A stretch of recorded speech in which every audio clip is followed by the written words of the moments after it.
Hello, welcome to Follow Everton. This is the match reaction for Liverpool 2, Everton 0. The Blues have just been beaten at Anfield in the Merseyside Derby. Here to react with me, I have Mabsy and I have Basil. I also have Amy coming in 1 moment's time as well. What on earth have we just witnessed? I don't expect to go there and win. I don't expect us to dominate the ball. I don't expect us to offer a lot of quality. But the bare minimum I expect us to use our brains, use our heads.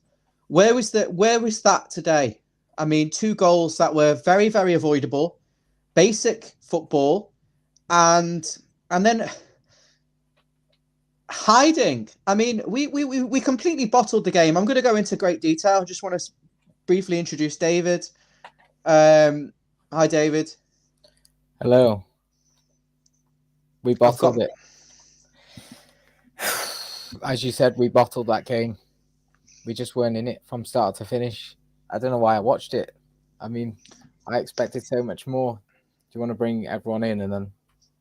Yeah, Mabsy, are you sticking around? Because I've got Amy waiting to come in. Oh, they could. You bit me off then. That's fine, mate. Don't worry about it.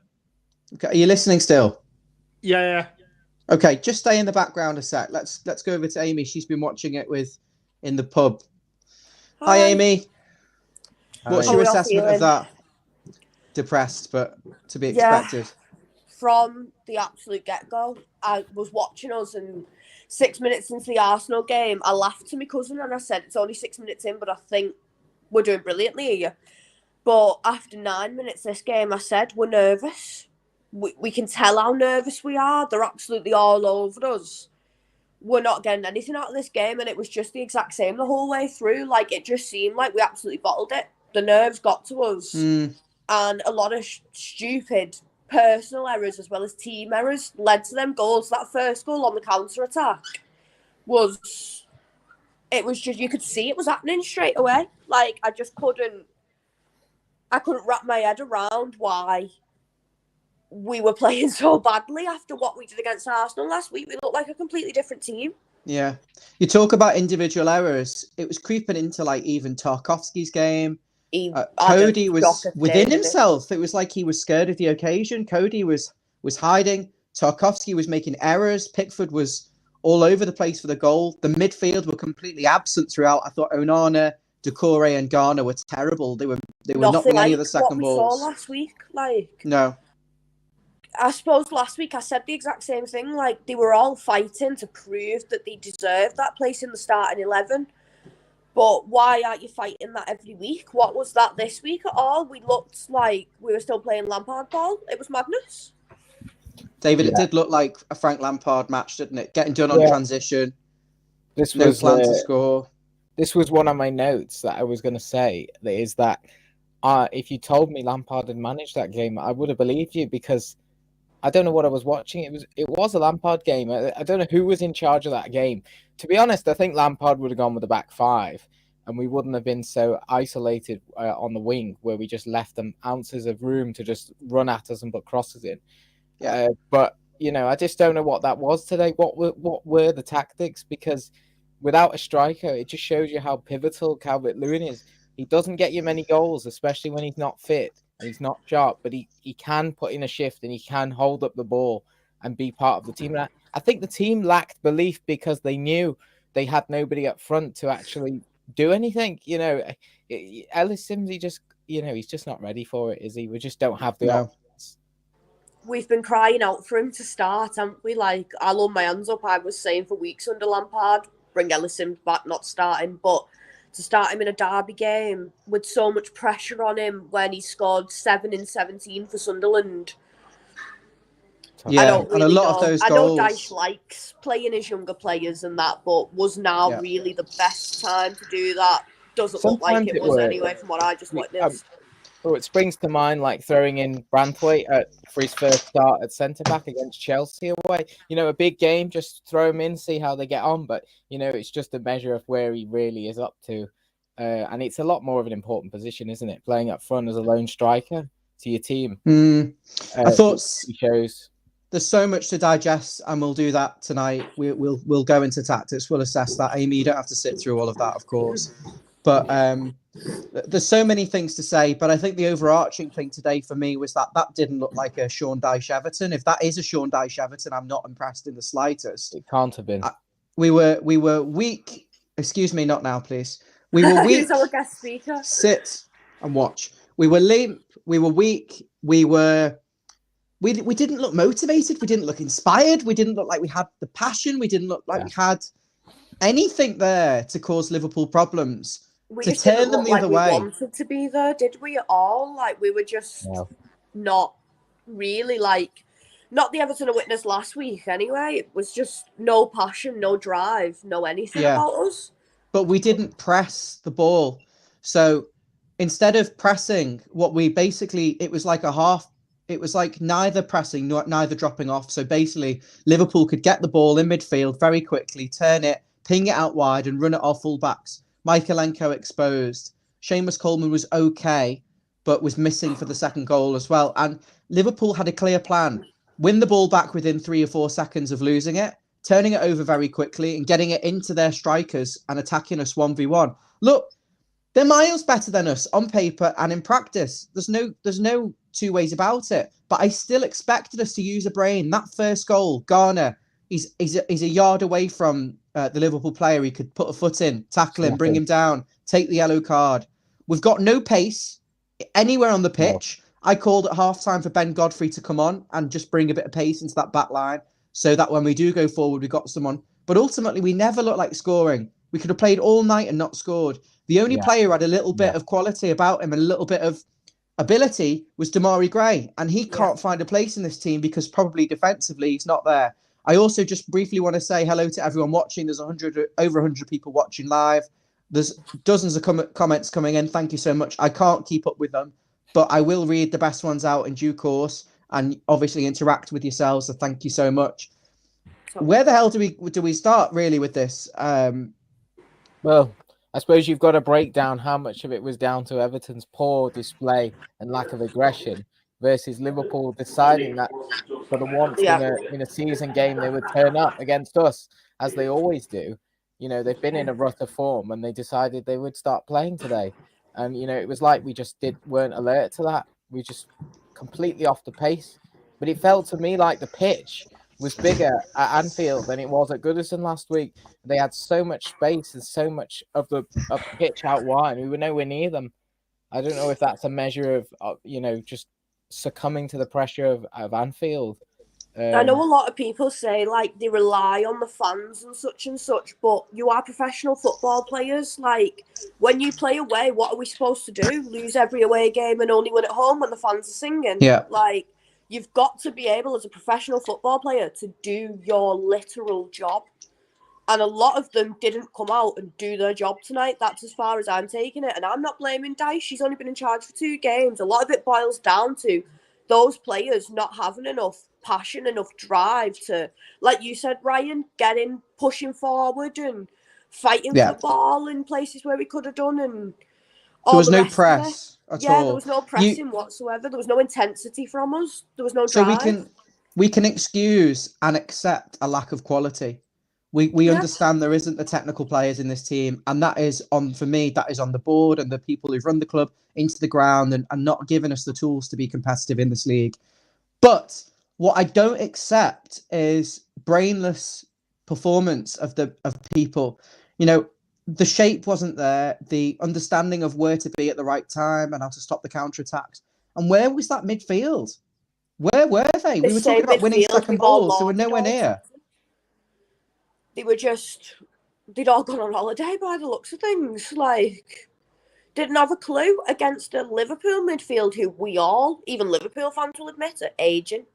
Not got the pace in them anymore. Don't really have the depth in them anymore. And they ran rings around us. It was embarrassing. It was disappointing. But I suppose they had a lot more to think about in terms of the likes of Dwight McNeil and Iwobi, which I'm not putting to blame for that midfield three's performance, which was really passive. But, against Arsenal, they were able to tuck in narrow and just concentrate on blocking the lines. Today, they had wing-backs at Liverpool, that with top-quality ability of crossing the ball in. So they had extra problems to think about, and they just seemed to be in no man's land. But I think half of this battle is down to just not having Calvert-Lewin and changing the style of playing. It seemed like they went back to playing like Lampard and they didn't know what they were doing. So they reverted to type, passing it passively round the back line, making poor mistakes, giving the ball away needlessly in midfield. There was just really a lack of belief. And you can't really blame a lack of belief, but you need to have a certain mentality of aggression. It was a derby. But there was no aggression. It didn't feel like a derby from our side. It felt like it from their side. Yeah. They wanted it more. They had more passion. They had more enthusiasm. Sure. They exploited our mistakes. They waited for us to fall into their traps. And, we didn't have any answers for it. And that's the problem. We look void of ideas. But the thing that wound me up so much today, I suppose, even though I accept the result, and to be fair, I expect it and I'm numb to it. Why are the likes of Connor Cody not doing the basics, not defending that second goal? Why is Tarkowski giving the ball away? Simple passes under no pressure, straight to them. Why is the midfield playing in the wrong areas of the pitch, not winning the ball back, not understanding where to be? It beggars belief. It really does. Beggars belief. Yeah. It's just mad to me, isn't it? Like, is there not a general consensus that when you get put in a position, you stay in that position, you play in that position? I don't know. I don't play football. I can't kick a ball to save my life. So I suppose me judging that isn't the best thing. But it doesn't seem to me at all like any one of them had any clue about how to really stick to a game plan. But I couldn't have told you off the top of my head what that game plan was tonight. Well, I think the minimum was hard work, maximum output. He talks about, running the hard yards. They looked lazy and they looked tired. They looked lethargic. I don't know what he's doing in training, but maybe they were overworked this week. But they just didn't seem to put the same legs in. Either that or Liverpool were just sharper, faster, more technical through the lines. Yeah. Better. Just better. They have got much faster players than us, and our backline is really slow. But in terms of the game plan, beyond just the basics of aggression and defending and putting your body on the line, it was really lacking. I mean, we didn't play the direct football. He talks about playing quickly. We didn't. We kept it around the back line. We got pressured in and we made mistakes. I don't know what I was watching really for most of that game. I just wanted it to end. I wanted more of what we saw last week, but the honeymoon period has lasted 1 week. And it did. Which, I mean, I've had a few honeymoon periods in my life, and I feel like they all lasted a little longer than a week. It was sad. Like, I was genuinely upset. As soon as I watched that first goal go in, I knew that we weren't pulling anything back, and that's just a shame. Yeah. No second ball. And a real lack of options off the bench as well to change things up. Damari. Same thing. I had neutrals watching with me tonight, and they said the exact same thing. When they saw that bench, they knew. They were like, what are you supposed to do with that? No depth again, which is... I don't know. If we just had one of Liverpool's, just one of them, just Jota or Firmino, just any of them, and this is the thing when I get in arguments with Liverpool fans, you've got yes, we've spent money, but we haven't spent money for years, for 3-4 years. And we haven't got the players anymore. We've stripped the club of all our assets and we've got nothing left. As Phil Mitchell says, we've got nothing left. And we've got nothing left because we really have no options. And it's depressing. It's a complete shadow of the Everton that we want to see, that we know, that we love, that we're finding it hard to love. I will pick the bones of this in great detail if you stick with us. A few comments here coming in asking where Jan is. Jan's not stomaching it tonight. He's not up to it. And just some good comments here. Mike Dulligan saying, I'm not too happy. I feel your pain, Mike. It's been terrible. TJ saying McNeil was made Trent look like Pram Cafu. He was being asked to do too many things all on his own the whole time. He's got to hold the ball up, dribble around him, get the cross in, win the corners, and get back and cover because he's got no support. Absolutely infuriating. Barry does make a good point here on a more positive note. If you're looking at this more pragmatically, we expected no points from these two games and we got 3. But it's Barry for me. It's the sort of apathetic way that we lost today. It wasn't like the fight. It wasn't the passion. It wasn't the making it difficult for Liverpool. It was kind of like, oh, we'll turn up, we'll knock it around the back, and then we'll make a mistake and let you cause problems. They didn't turn up. That's the point. Where didn't turn up. Where was the Everton that played against the likes of Man City or an Arsenal? You know, the ones that get back to the walls, that close space and don't allow opposition through the lines. You're away at Anfield. What are you trying to do? You're so exposed, and then you're trying to play out through the lines. Yeah. This is spot on from Philip here. And it says the Arsenal performance was an anomaly. The Everton that played tonight, it was nothing to do with Dyche or Lampard. It's simply the Everton players. And you know what? I've been saying that for absolute months. It seems like it's the players themselves who just can't string together a decent game of football between them. And that's the saddest part about it, because like Dyche himself has said, I said this last week, he's kept worse squads up. We've got pretty decent players. It just seems like together something there is missing, and I'm not sure whether it's the attacking force that's missing or something even worse than that. And I hope they can find a way to work together, but they all look like individuals tonight. And a team, we all work normal jobs. We all know that you can't ever work as an individual in a job. You need to work as a team. And they didn't back each other up tonight, as you say. Yeah. They did against Arsenal, where they played the midfield were very close together. They stopped the spaces. They won the ball back quickly. I don't know whether the occasion got to them. I really do feel like it was playing the occasion and not the game. As Philip says, and that's a good point here, David, we lost every 50-50 challenge. We didn't win anything in the midfield. No. And how can you expect to get a foothold in a game when the ball's constantly getting back to Liverpool, constantly springing attacks on us and making us tired, chasing shadows in the middle of the park? Where was the energy? I mean, there's nothing I can say to change it. They didn't show up. They didn't show the energy. There was no aggression. They were not in the Liverpool players' faces. They didn't hunt in packs.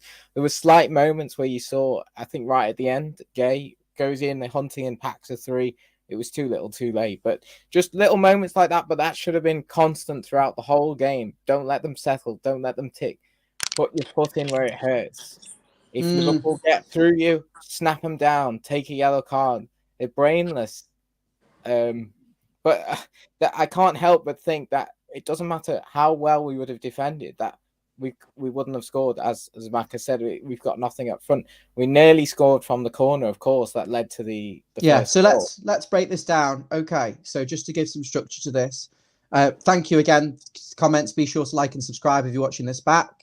Turn notifications on if you're a current subscriber. We've got Amy with us. She's new to the channel. Please give her a warm welcome. Right in at the deep end for a Merseyside derby reaction. Jan will be coming on, he said, in 10 or 15 minutes to swap over with me.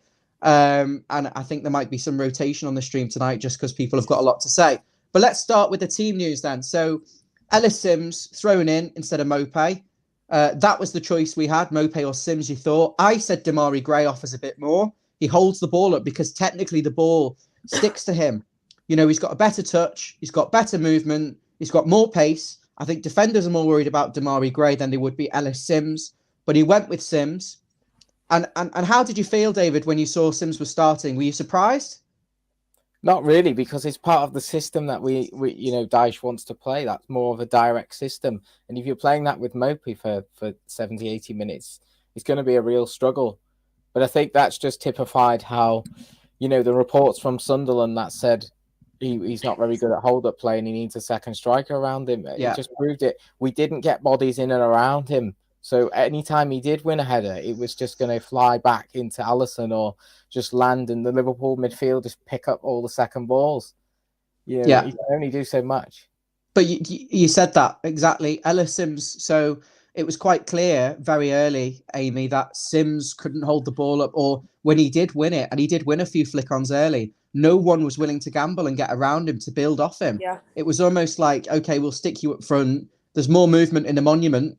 And, no one around him. It was like a weeping angel off Doctor Who. Everyone was static, playing Sabutio. And you just expected Sims, throw him in, but play to his strengths. Get someone around him. He's a big lad. Joel Matip and the other fella, Joe Gomez, aren't great defenders. They made mistakes. They've got a mistake in them. We didn't turn them the other way. And Sims very quickly faded. I felt like he faded very quickly. And in that first 15 minutes, we were lucky to stay in it, really, because we didn't settle. We couldn't settle. Was that the nerves? Was that the Anfield nerves? I'm going to say it was nerves. Before, obviously, they did the Flag Day thing, didn't they? They finally had an atmosphere there this season.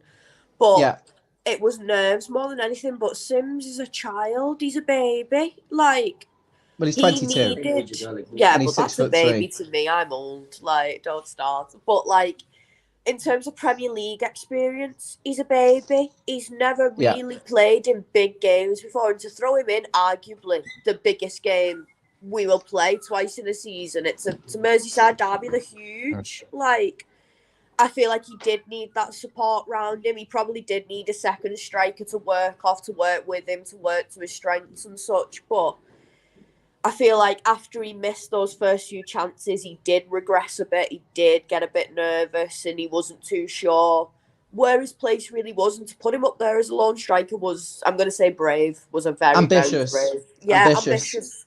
Yeah, it was, when I saw him at Sunderland, he looked like a player who scored scrappy goals where defenders had switched off. He didn't look like someone who was doing an awful lot, like outmuscling people and scoring. Yeah. And I was surprised to see him start, but at the same time, it wasn't an effective performance. I will drop out for Jan very shortly. Jan, just get up to speed with this if you can by listening for 5 minutes, if that's okay. Give me the thumbs up if you can acknowledge that. Okay.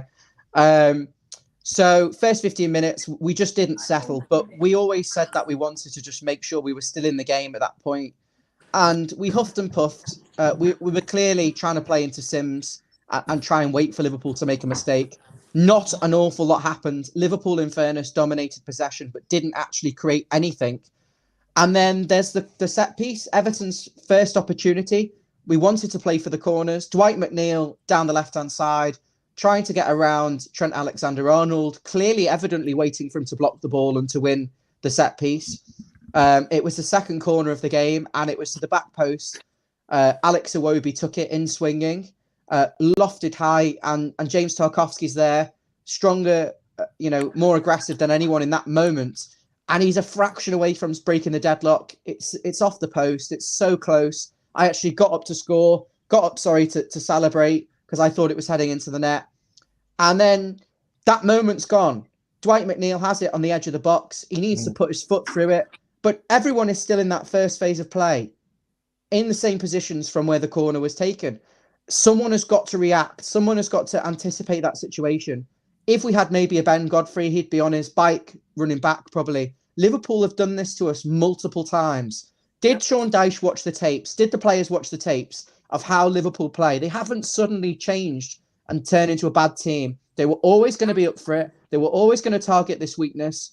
And our biggest strength in set pieces became our biggest weakness. David, talk us through the rest of what happened in that phase as it comes out from McNeil and the ball is blocked with Seamus Coleman. But McNeil, it wasn't on the edge. It wasn't outside the box. It was in the box. It was quite close to the goal. In the box, yeah. Seamus Coleman was out the box. Should have put his foot through it, but he kind of it was a passive shot, and then it deflects out, doesn't it? It deflects out sort of right-hand side, edge just outside the box, and Seamus Coleman's going in for a challenge, and if I'm right, he just passively goes into that challenge. It was half-assed. Yeah, he should have gone through. He should have put his foot through it at that point.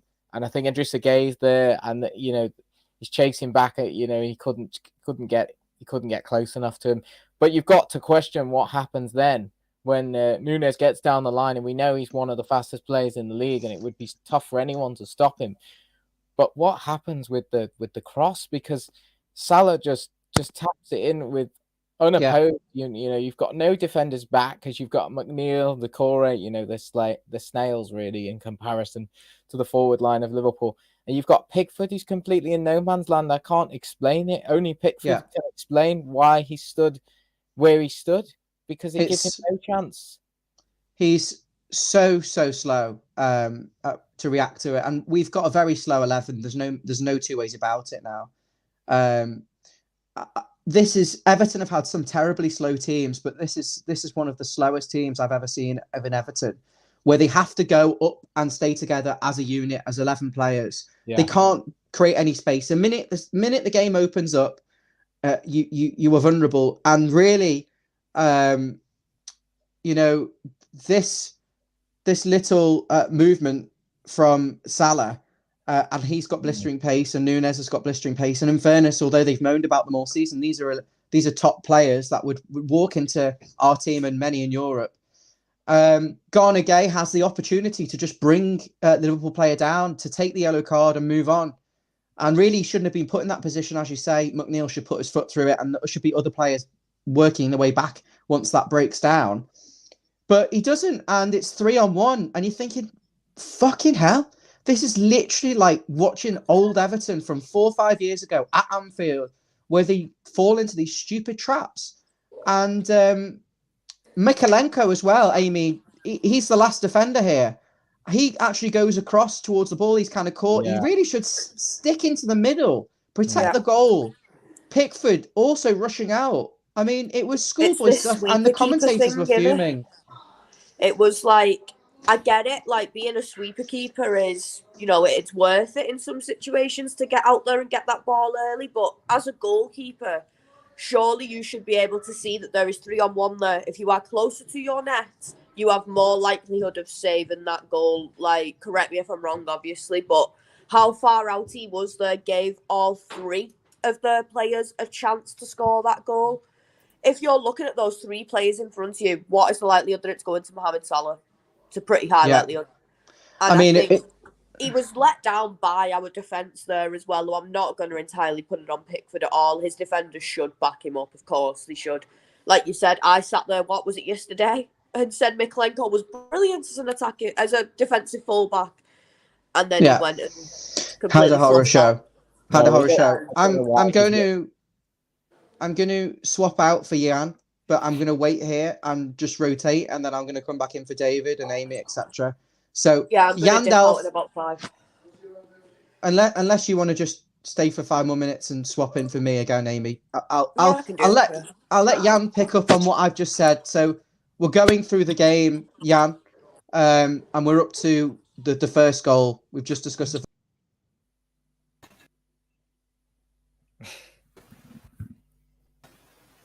Good evening, guys. Well, bad evening, terrible evening. Hi. Not the best start for the post-match reaction, Ames. But yeah, I kind of think at the point that the ball is brought over across to Salah with that first goal, it's not entirely Pickford's fault because he's put in a difficult situation by. Okay, my take on that is we're so close to getting a goal. We didn't capitalise, but then the players are static and they're not running back and they're still expecting to crowd the goal and there's not much situational awareness. So they're not running back to cover. Liverpool are quick on the break and then we're caught with our pants down. There were multiple times when it was 2-on-4 and 3-on-4 and 2-on-3 and we're always caught short. So then what happens is they rush up the pitch.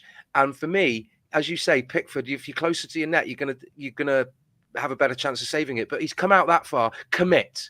Not saying take the player out or anything like that, but go for the ball. Give him something to think about, and at least then you've put him in a situation where he's gonna, have to think about it. But as it was a relatively easy. Oh, great control. Oh, fawning over this. Oh, it's wonderful. Oh, let me just go get my tissues. Oh, no, it's not. It's just the ball comes over, and you just got to stick a foot out and make sure it goes straight into the goal.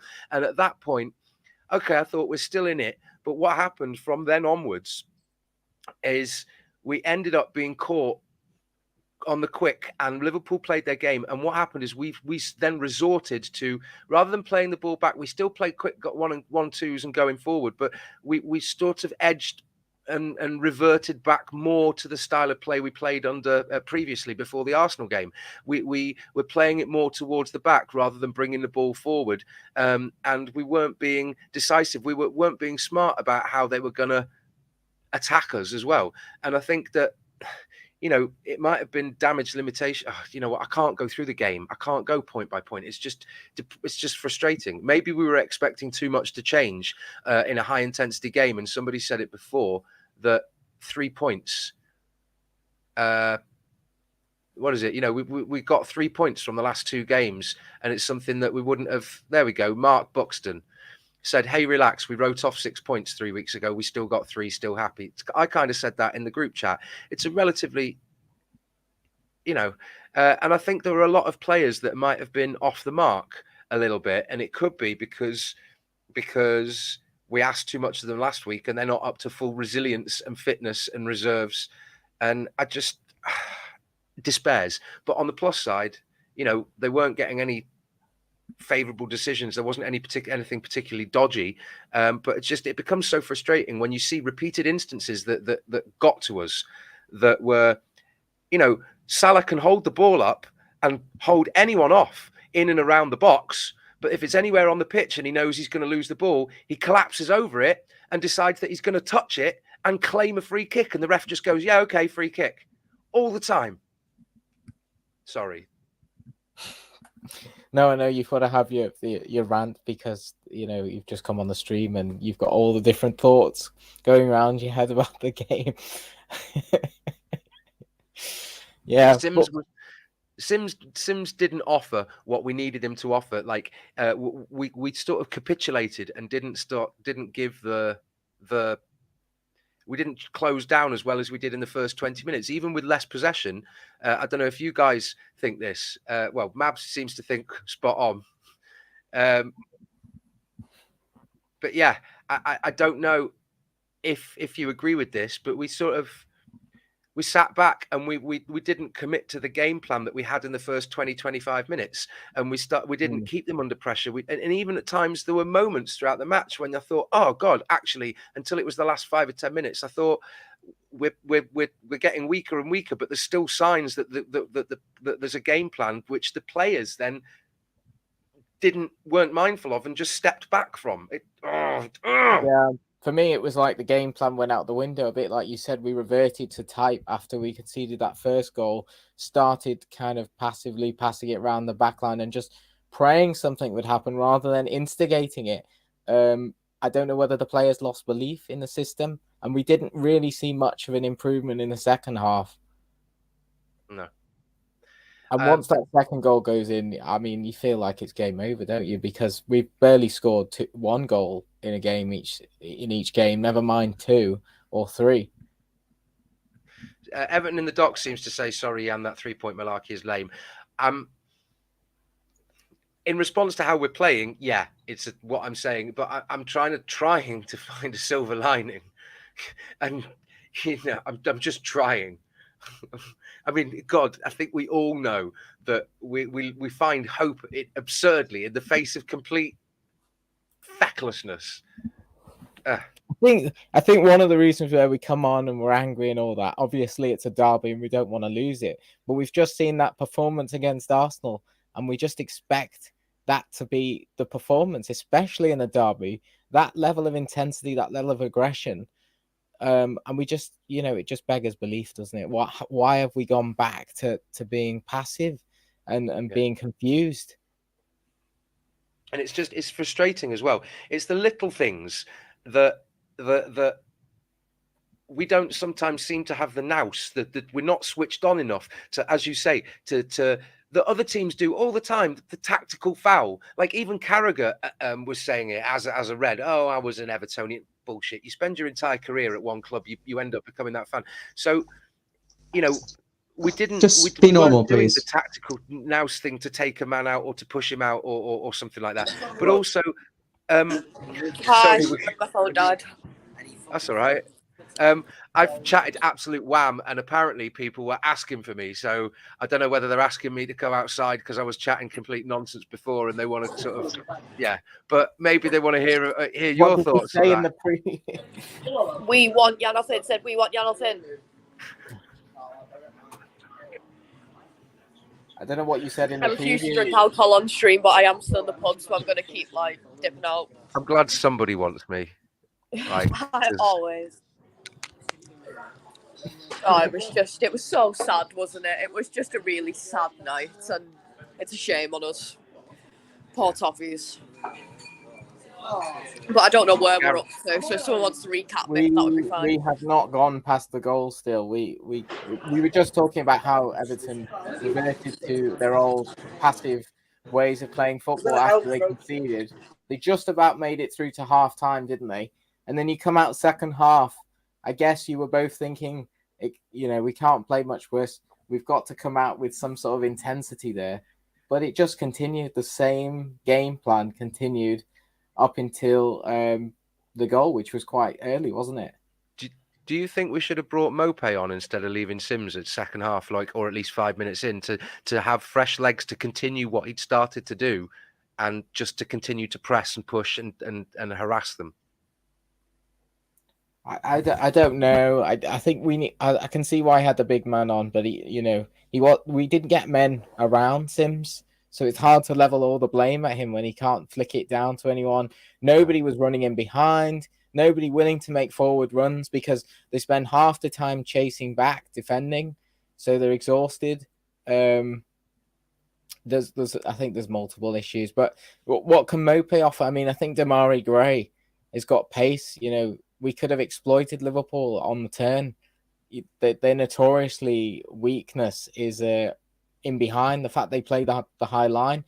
If we'd been a bit more direct, put Damari Gray, on the shoulder and play balls into the channel, would we have had a bit more luck going forward? It's all hypothetical, but I mean, yeah. How do you dissect a rotting corpse? I'm not talking about Everton. I mean the game. I think it's one of those you've got to move on from, isn't it? Match on here in the pub. You can see it behind me, depressing me. But that first goal, I think Pickford thinks it's going to Gakpo by the looks of things, and he just leaves Salah completely open. It's like a gift. It's like Pickford saying, "Oh, you kids celebrate Christmas. I missed it. There you go. Have a goal on me." Like, it's madness. He's so open. There's no defenders in front of him. There's no goalkeeper in front of him. And Pickford just watches it. Like, what is going on at all? I really don't. I can't understand it. After rewatching it like that now, that's upset me. Yes. To be honest. Sorry, I do realise, by the way, guys, you're going through the game bit by bit or minute by minute. I should probably get it up on my phone, but I just had a bit of a rant there. I'm sorry. Well, I don't know how many moments there are in the game to actually analyse. Obviously, there's the 2 goals, and we just reached the second goal. Do you want to talk us through what you remember? I switched off. I still watched the game. I was just sat there and I wasn't really paying attention. By 76, that was it. It was like I was at Goodison. I was like, is it time for me to walk out? Do I leave the pub at this point? Like, what do I do here? But that second goal has just come up, so I'm on time with you now. So what, can you talk us through the second goal? Because you've seen it replay. I've not seen the replay. I thought I'm coming in here because I think I need to give some direction to the stream. Yeah, I'm just utterly depressed. And it's been 10 minutes of rambling. Half time, should we have made a change? I mean, I called out for a little bit of injection of pace. You've got Ben Godfrey on the bench there, who's got a bit of legs maybe to help with the counter attack. You've got Damari Gray, who's better 1v1. And he persisted with Sims, and it was more of the same. And 5 minutes in, after a little spell of 3 minutes of actually trying to do something with the ball, we have a throw in down on the right hand side. Iwobi, Decore, Garner, and Anana are all kind of sucked into this pointless sort of battle by the throw in area. They lose the battle. Trent, Andy Robertson, and what Liverpool did really well was get it out of these little areas fast, across the pitch into areas where there's space and where we didn't have numbers. And they played that to their advantage. They got it right over to the right-hand side. It was very, very simple. Now, at this stage, still an opportunity to stop this, to stop that pass, to stop the ball getting across, to get back into the shape and defend the box. Connor Cody actually pulls away from the ball, where if he just puts his left foot on it and smashes it, he hit it over the bar or get it away. It was absolutely schoolboy defending. And I looked at him and I thought, you look scared. You look scared. And if you can't play in this occasion where we're desperate for points, sub him off. You've got fucking 4 defenders on the bench: Mason Holgate, Yerry Mina, Michael Keane, and Ben Godfrey. You could have changed the entire back line. If you can't do a basic thing like get your body in the right position to kick the ball away, and it's stuff they do, simple stuff they do over and over again. And it was Connor Cody, but it was a collective mess. There was enough opportunity there to stop that in its tracks, and I'm so disappointed. And then I think from then on in, if I'm completely honest with you, I was sat watching with my dad. The game is over. We don't have any quality to break teams down. There's no real genuine patterns of play. There's nothing to cause them to Liverpool to turn them back the other way towards their own goal. And you're kind of just waiting for the game to finish and accept it and just move on. And I think that shouldn't be allowed to happen. But every single time we've gone 1 or 2 goals down, it's like, okay, 1-0, whatever. Let's move on to the next. We'll go again. We have no way of getting back into the games. And coming into the Leeds game, we've got to do the absolute opposite of what we did today. Leeds have got fast players on the wings. They've got fullbacks that want to get forward. They've got a midfield with Weston McKennie, and they've got the other USA internationals who've got a little bit of. I'll bring Amy back in a moment. They've got a little bit of tenacity about them. They've got a willingness to dive in and snap. And I think that Everton could lose that midfield battle against Leeds. And if they do, I think with the pace and the quality Leeds have got up front with Gnotto on the left, it's certainly, we're going to get battered. And I want to see Sean Dyche implement what he was brought in to do, which is a very organised football and not surrender this kind of. I don't know whether they need a little bit more of a rocket up their arse. I'm bringing Amy back to just comment. I don't know whether you can hear. You've got a little bit of background noise. But I'm going to keep muting my mic, and I am going to love yous and leave yous because it's very loud in here. Okay, take care. Thank you, Amy. Thank you for having me. I will see you all soon. Good night. God bless. Thank you, sweetheart. Good night. Bye now. Thanks, Amy. I mean, there's 130 watching on YouTube, and the rest, thanks so much for your company. I'm reading all the comments as they're coming in, particularly the one from Peter. Thank you very much. He says I'm a knob, but we'll take that. Evan in the doc saying we should have played Branthwaite up front. I mean, he's got more goals than any Everton player this season, with 3. More goals than any Everton striker, I should say. Brian is calling for Ben Godfrey at right back. I mean, Coleman wasn't the worst player today, was he really? But he was just another player who looked lost. What happened in my mind is that we had too many moments where if football is a game of both deception and fine margins, there were too many times in which we could have, the ball just didn't bounce our way. But having said that, it's when it keeps doing that, it shows that something, you're off the pace, or you're not switched on, or you're lacking sort of speed or reactions or confidence, all these kind of things. And to see that we're just, misplacing this, or Tarkovsky puts it over, and instead of a straight ball, it curves, and Mikolenko couldn't get back in time, so it then goes out for a throw in, and we've lost all momentum when we were all in the Liverpool half. There's cumulative things there that contribute to just losing a hold on the game. That like Decore passing and Iwobi getting in, and then but not quite getting the second touch, and it just falling to Liverpool players. It just happened throughout the game so consistently. I think anyone commenting or you guys when you watched it, just off the top of my head I can't pick it, but there's tens, possibly even 100 incidences in that game. But it also goes to show that Liverpool's, obviously they had the benefit of being at home, but Liverpool's game management is so much better, even down to the things where they get a throw in, ball's gone out into the crowd, bang, ball boy, straight up, quick move. We get a throw in, and I'm firstly I'm talking about in this game, and then I'm talking about in games at home. But at that game, we could get the ball, but they walk back 10 yards onto the pitch and don't let us get that free throw in. It's they're constantly thinking, how can they have the extra edge over the opposition, right? And even when you look at that at Goodison, we and we are, and it's like, who's going to move? Who's going to throw the ball at someone, and it's their job to make it theirs and to pass it and to do something. And Liverpool played a smart game, Jan. They were clever. Liverpool were clever. They played a very smart game. Yeah. You know, they waited for us to do the same traps, which was kind of don't actually press our centre-backs.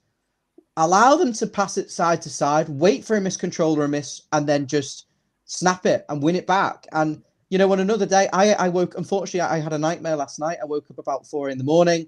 I had 3-0 Decore to get sent off. It was 2-0 with Decore booked. And there was a melee at the end, and I thought this is gonna win me about $5,000, but it wasn't to be. I probably would have took it at that point. But it's can we block that guy? It's just not relevant. It's just not relevant. Please keep politics out of the chat. And Liverpool are just clever. This seasoned team. I mean, they've been playing together for years, and they look like it. And we look like a team that had a new manager that were trying to find a solution, but didn't really have ideas. Just very quickly before we bring David back in, thank you so much for watching. 150 people watching. Misery loves company. We're all depressed. I'm getting stick in the comments. Everyone calls for you, Jan, but no one wants me here, even though this is my fucking channel and I'm the boss. But they don't want me. I think it's the sympathy, mate. I don't know. Or whether I just talk out my arse and somehow it seems to make sense at times, or whether it's I don't know. But I think I try to make sense of little things, and it's not always a full narrative, but it's just. I think you could make Ellis Sims, who was like an ornament up front, sound good with your enthusiasm normally. But yeah, I mean, some good comments here. Thank you so much. We got one talking about Tom Davis coming on. I mean, that was a substitution that happened late, David. Tom Davis came on. But he played left wing, right? He was playing on the left wing. He should have scored. There was a header. I know we're not quite got down, but I don't know what this cat wants. It's been here all throughout the stream. There's a real lack of quality. The ball comes over to him, he just sort of panics, and he doesn't even expect it, I think, and then he just heads it over within a flash. I mean, if you're scoring that goal, you're 2-1. You've got 5 minutes left Captain. Injury time. You know, at least you give yourself a fighting chance in the game. What have you come on for unless you've come on to make an impact? And that's not making an impact, heading a ball over the bar. Thank you. The one with Davis, he came on as kind of a dual 8. I was very disappointed. Some won't agree with me. I was very disappointed in Onana. I thought he had all the technical and tactical attributes. Please, this cat, just sit. The technical and tactical attributes to dominate that midfield, and they just didn't show a lot of understanding. Decore, Garner, and Onana didn't seem to be in the right positions, the wingers as well weren't getting out quick enough because they were left exposed by the shape. Liverpool were very clever. They had the triangles going on. They had the wide attacker dropping in, the fullback coming around, dragging everyone in and around. Exactly. I mean, I said Damari Gray and Godfrey, but clutching at straws. I want to twist this back the other way, actually, and say we were desperately, desperately unlucky with the goal we conceded. It was a little bit of a stupid error not to tackle, but another day that's in, and we're 1-0 up, and then we're completely shutting up shop for 45 minutes or so. And Tom Davis should have scored. It was a free header at the back post. You just need to head it down. Alisson's in no man's land. If Everton had showed an ounce more bravery and pressed them, and we didn't press them like we did against Arsenal, we'd have won this. Or we'd have at least got a point. I don't know whether I'm trying to be Mr. Positive here, but we were off it today because against Arsenal, we went in packs. We were compact in our formation. We pressed as a unit. Today, we pressed in dribs and drabs, and then we sat back. And then Liverpool were just too good. They were just too fast through the lines. Their touch was faster. They were playing 1-2s through us. You've got Gay at the bottom of that midfield trio. He's too slow. He bypassed no legs. So much space. Then they're running straight at Connor Cody. You've got Coleman. It's just a disaster waiting to happen. As soon as you can see that with that back line running, with them running at them. But the too much of that game was beyond our control. What I'm trying to say is against Arsenal, we defended. That was the game plan, to defend, not really to attack to any great extent. But we did it in a controlling way. Whereas today we tried to go in defending, and it was very shaky and very poor. And we're giving the ball away, and it was just never going to happen for us, was it? Does anyone understand what we actually tried to do? Because against Arsenal, it was quite clear that we suffocated the midfield, pressed at the right times, allowed them to get the ball on the wing, and met them out wide and doubled up. Today, it was very much a lot of 1v1s, a lot of midfield chasing shadows and absence performance. Does anyone understand how Dyche actually intended for us to set up defensively there? I could see, yes, in the first 20, 25 minutes, yes, it was play high intensity football, as in like almost a sucker punch, surprised them with how much we wanted to attack the game and get the goal. And it was to rattle them and to go, look, we are capable of playing football. And I think it was a case of us, playing at them and doing the kind of football that we remember under Moyes, that we used to play 5, 6, 7 years ago, where it was like give and go, triangles, overlap, turn, draw a man and then pass and then push back. So, it's simple football. I don't need to explain it to you guys or in the comments. It's simple, basic football. You draw a man who's coming at you, you pass to this guy and you immediately run, and then you've left him and he's chasing the ball, and it's just instinct that you side foot him and you tap it, you bring it to the side, you give and go. But then that was what we were doing in the first 20, 25 minutes. And then, we conceded the goal. It fell apart. We went back into old habits and we didn't continue to do that. And maybe they were told not to do that, to damage limitation, get in at halftime, all that. Maybe, but then Kevin made a very good comment before that. And again, we're dissecting the hows and the whys, or maybe the whys, and we don't necessarily know. But the how is there were too many errors. It was a culmination of so many little fine things, of being half a yard slower, of passing the ball and it going out of touch, or overrunning a man, or not reaching him, or getting. But can we say that's because Liverpool are very good at suffocating you when you lose the ball? And excuse me, seriously, this is getting beyond a joke now. Suffocating the ball, and they just have a very well-drilled game plan that they've been playing for 5 years. They didn't change anything. They look like old Liverpool. Playing like, if you look at the tapes recent, they haven't been playing like this at all. And they saw Everton as a fixture in the calendar, and they decided, as usual, they would step up their game by 20%. And we decided not to step up our game, which, was always going to end in disaster when we look at the table. But if you moving forward, if you look at this game a bit more holistically and what we learned from it in terms of Sean Dyche as a new manager, did it not show some of the limitations of his system, that he will stick to this 4-4-2 or 4-4-1-1 regardless of the opponent? And what he did today was, obviously, he leaves a lot of space on one side and he admits to it. And Liverpool played really fast from side to side. They have quality players who can switch. Very, very good, David. And but if he's never going to be willing to actually put in a plan for that, I don't know. I don't know how does he adapt his system in a different way for these sorts of opposition, or does he just accept, like he did at Burnley, that when he plays Man City and they switch the ball quick, that he's going to lose 5-0 like they used to at the Etihad every year? I just don't know. Look, it's 5-11. I'm depressed. We were shit. We got beaten. I'm gonna leave you. Like, no offense. I know you called me on, said come on, and I was like, yeah, you can go. It's fine, mate, if you want to go. Thank you, guys, and thank you for the comments, the support, and on behalf of me personally and the channel. Like, it is always fun to come on, but I think I'd lost interest with about half an hour left to go.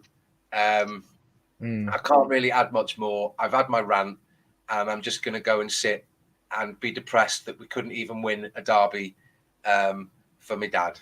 Or something like that. Get fucked next game. Sorry, swearing. Yeah. At least he saw us win the 2021 one, but apparently that season doesn't count because Liverpool, there was no fans there. Thanks, Ian. See you soon. See you soon, guys. All the best. Yeah. I don't know whether I was meant to have removed him, but he was saying something in the comments. We're going to continue here, although I'm getting a lot of stick tonight. I'm not quite sure why. If you don't want to watch, go and watch somewhere else. Seriously. No one's asking you to be here. We're here to react. And David, the question I want to ask you is, where do we go from here coming into the Leeds game? It's a good question. That's why I was trying to think sort of more holistically about the tactics and what the Leeds present. I'm sure we come onto that in more of a preview, but we know they are also a quick side like Liverpool. So what can we learn from today? I mean, but it's nothing new. We didn't learn anything new today because if you look at Everton's tally, they've conceded 30 goals in the Premier League this season. I would say between 10 and 15 of those are on transition, where we've given the ball. I mean, that's just a pure guess, but I've seen so many goals Everton have conceded this season from having slow players at the back and being caught out or making mistakes. That's not going to go away. So how do you nullify those sorts of issues as a team? But, Dyche can't and Lampard couldn't stop them from making individual errors. They're not playing the game themselves. There was a lot of positives against Arsenal, wasn't it? And that was a home game. And I think he touched on, when he came in for his first session, he said, how big's the pitch? How big's the Goodison pitch? And how big's the training pitch? And I think he works on those details. And it was something I alluded to at the start of the stream, was I don't think Anfield's the same pitch size. And I don't want to make excuses, but I feel like just minor things like that just like play into his kind of thinking. We just seem to be just off it. Like there was so much space around the pitch today, we couldn't get near. What are you laughing at? No. What are you laughing at? No. Do you want to tell us why you're laughing? I don't know. Did you not see the private chat? I did, yeah. I've seen that. Don't. We're not going to read that out. No. Leon's saying Everton games are never dull, but they're never that exciting, Leon. And that boy, thanks for watching. He's saying transition's always been an issue. That was the biggest problem under Frank Lampard. And I don't know how much of it was transition tonight, David, because it looked like a lot of Tarkowski and players in defence just making a bad pass and then getting done there. And okay, the second goal was sort of transition, but I always thought transition was it. Yeah, it's losing the ball, isn't it? And from one end to the other. I've just been thrown off. Yeah, Jan is doing something that'll get him kicked off the channel as well. Go on, say that again. Sorry.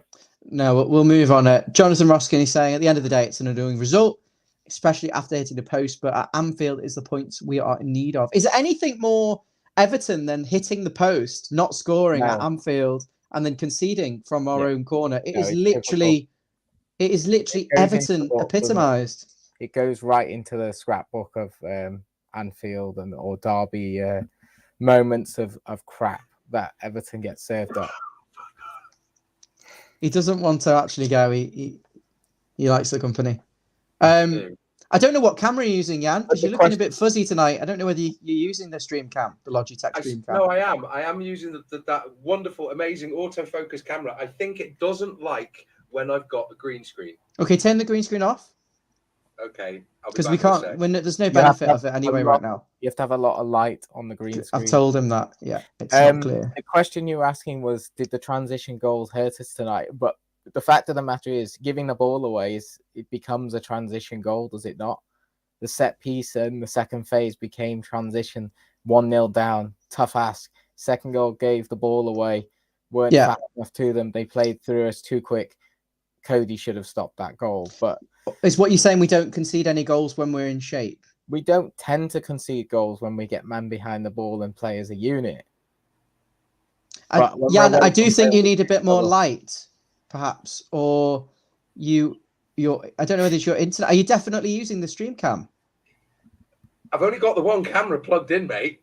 Yeah, but your laptop's got a built-in camera, so it'll automatically go for that. My laptop doesn't work. Oh, your laptop don't. What are you using? The computer. Oh, your computer.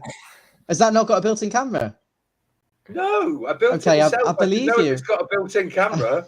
Built it myself. What are you, bloody Steve Jobs? What, dead and wearing a turtleneck? No. Okay, Jonathan Ive. The Blues are saying by parking the bus that still relies on defenders not making mistakes, but when you play with the nervousness and the stakes are quite high, you make mistakes. The margin of error is higher. But Ian, there was no pressure on Everton really tonight, was there? The pressure was on Liverpool. They were miles off the top four. They're still 12 points or something away. We had nothing really to lose in this game, but we felt like we played like we were. That's reductive. The pressure is on us as long as we remain in the running to be relegated or in the relegation zone. To be fair, though, Ryan, it could be based on your bandwidth with sending and receiving data, because loads of people like Kevin and everyone seem to say, and Everton in the doc are saying, and the Blues, is that I look fine, look all right. Oh, okay. It looks better now. Yeah, you look a bit better now. But before this game, from what I saw before this game, there was the radio and previews and stuff. People were bigging Everton up, saying if they play with the aggression that they did against Arsenal, that they would cause Liverpool serious problems and had a very good chance of getting a result. And that must have put some sort of weighting on the players' heads. I don't know. Am I meant to know what's going on in the players' heads? No, I would have liked to have been a bit of a flout. What do we think the team talk was? Do you think he would have piled the pressure on? Do you think he would have tried to inspire them, send a rocket up the backside? I mean, I'm not quite sure. I'd like to think he didn't go and say it was a free hit, but what the hell do you think you're doing, boys? Go back out there and chase the game. Gary is saying 5:56 a.m. in Cambodia. Thanks for joining us, Gary. Make sure you subscribe if you're not already subscribed. He says, I didn't watch the game. I listened to it on the Everton website with Snods, Diamond and Ronnie and Daz. Not Sharpie anymore. 3 hours, Kip and week up to here. I mean, poor you. I think you should have just stayed in bed. If I am Peter, by the way, it's got to be something sadistic, because I've just gone from watching Everton and that brought me absolutely no joy. I have no idea. No. Yeah. Are we going to do some player ratings? Any point? Jordan Pickford. I'll start. We'll do one each. I'll do Jordan Pickford. He didn't have a lot to do, but the things he did have to do, he didn't do well. I.e., stop the goals. The first one, no man's land. Maybe he will know what he decided to do there and why. I'd be intrigued to hear why he came out in that position. His kicking wasn't particularly great. It was a bit aimless. The second goal, I don't think he could do anything about that. He did stop a goal, to be fair, late on, made a big save down when it was down in the corner. But Jordan Pickford, again, disappointing. And also when Andy Robertson, the little rat man, kicked the ball away, he squared up to him, and you just think he's going to get a ball. Just move on, pick the ball and play on. Because there's only so much you can take. I commented to this in the group, right? And Andy Robertson has got, apart from a face that you just want to punch, right? When he did that, and it's like, oh, we're 2-0 up, ha ha ha, right? And he's got that sort of smile on him that's it's like the smile that an older sibling gives a younger one when they know they've just got them in trouble. It's like, ha ha ha ha ha ha ha, and he deserves a decent, solid headbutt. Yeah, I was quite pleased. I'd give Pickford another point on the rating for that. Why? Yeah. Well, I don't know. He lines me up. He's one of those players in their squad that just get to me more than others. But Everton in the doc's given Pickford a 3. I don't know, David, whether it was annoying because actually what he needed to do was not react and just get the ball, and we're 2-0 down. Yeah, but you saw our players started to get very restless. I mean, they're like Decore, he went in for a tackle. It was 80 minutes in. When the ball, when the foul got blown, he booted the ball away. But he was spineless throughout, David. Decore. It might have been frustration, but he knew that we weren't scoring. So he was thinking, fuck it, I'm going to boot it away. I want to knock someone out. Jan Mikolenko. I mean, what could you say about Mikolenko? The reaction there says it all. He doesn't do well against these pacey wingers, does he? No, because he's... You've got your mic. No, because he doesn't do well covering for quite slow centre-backs. He doesn't do well covering for slow centre-backs. He might have the pace. Which fucking lazy twats. We're all fucking lazy. We can't be asked to set an actual... We need an actual boomerang. Go on, sorry. I don't... Okay. He didn't do anything massively erroneous. He just got caught short because Liverpool were quick and good at distributing the ball, pinpoint accuracy at times, cross-field balls and forward balls. and I don't know. I 4, 5. I don't know. I mean, how do you rate when you've lost a game? Like, do you want to give them all everything below 7, or is someone who did really well and shouldn't have deserved to have been on the losing team? Like, where do you start the rating? It's how you feel about it. Yeah, I would go off how hard they worked, whether they were in the right position, whether they kept the ball well, whether they passed it well. You know, some of them were better than others in that. Eugene gives him a 3. And here we see the much lesser spotted, hard-working Everton player. I don't think he was that. I don't think he was too bad. I don't think he was one of the worst ones, Mykolenko. Cheers, which is saying something when we're giving him a 3. But he was poor on the goal, the first goal. I don't know where he was running away. You keep the middle of the pitch. If you can't get across to different, if you can't cover different people, you cover space. You cover key space. Yeah. And he seemed to just get sucked in behind Coleman and leave 2 players behind him. So he's got to get, the rating's not going to be good for that. Well, go on, give us your rating. Sorry, I'm just going to have to. I'm just going to have to go check on the dog next door because she's going a little bit bonkers. I'll remove you for a sec. Put yourself back in if you want. Where are you up to, David? We'll give him a 4. What did you give Pickford? A 5 or a 4. A 5. No, it was not good. It cost us the goal. I think. Don't know. Maybe I'm being a bit harsh. Maybe a 5. I don't think Mykolenko was. His handling was quite good. Sorry, David. Pickford, in fairness, his handling was quite good. Pickford, so maybe a 5. But the goal cost us. So we go on. Yeah, go on. If he cost us that first goal, right, which arguably changed the tide of the game. I would like to put as a caveat, because there's been all these rumours of everything Everton space and stream and every channel being watched by the police, that this is just artistic and poetic license. What would I have given Pickford? A fucking slap. Right, let's move on to James Tarkowski. I'll do James, and you can chip in on this. He was caught out of position too many times. He was showing aggression in the wrong areas.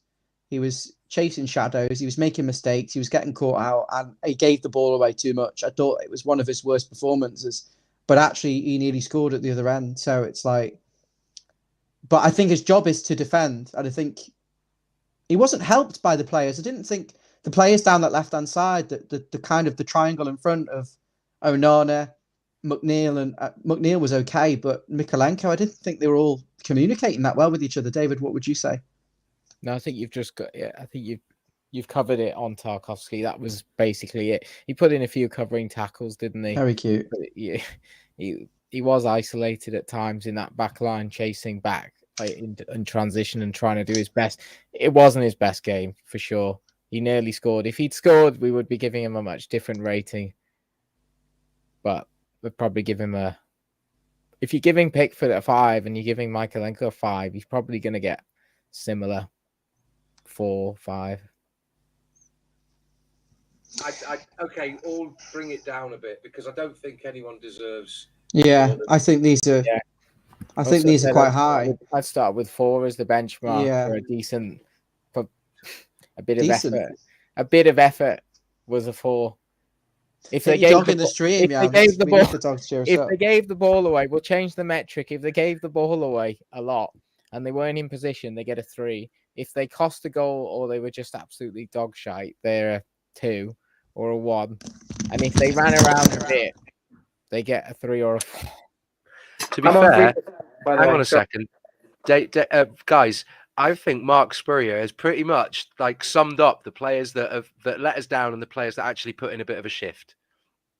Gay and Decore did okay. O'Neill rather than McNeil. Fair enough. I made that mistake before.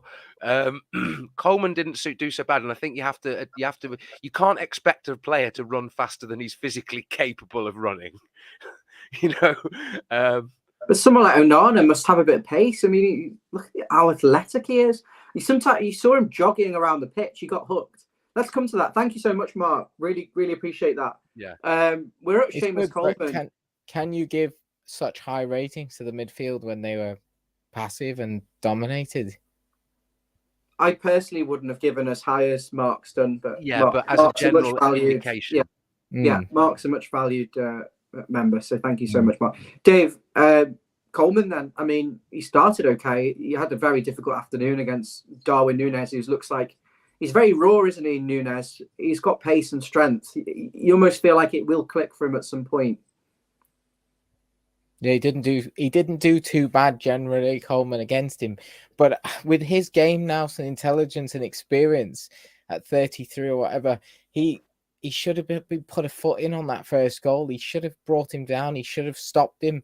You know, too many goals conceded when we can stop the players high up the pitch and take the yellow card if you have to. Teams do it to us all the time when we play against them. We get the odd transition moment and they just bring us down. You know, where's the intelligence there? But he was okay. You know, his legs have gone. You can't blame him for that. But we're not going to be playing against players of this ability week in, week out. Leeds are down at the bottom for a reason. They don't have that quality, but they do have players. Got rid of Jesse March. Yeah, exactly. Who they say was limiting them, but Warriors. They will be watching this. In another manager. They're going to get another manager in before that game, and that's going to be their bounce game. Well, we need to play our game and not get sucked into this, and hope that Leeds don't watch that and see this as the Everton. If this Everton turns up, they'll lose most games this season. They'll lose them on a whimper without really laying gloves on teams. And what we want is the Arsenal one, and with a little bit more top end quality. What I hope, although I am going off the topic here, is that DCL was just rested here as a precaution, and that he is fit for the weekend. Because I think if we've got any extended absence of Calvert-Lewin, I really don't see where the goals are coming from. Certainly, if Damari Gray can't find a spot in this team. Moving to midfield, then let's start with Iwobi. On that note, I'm leaving because I'm sorry.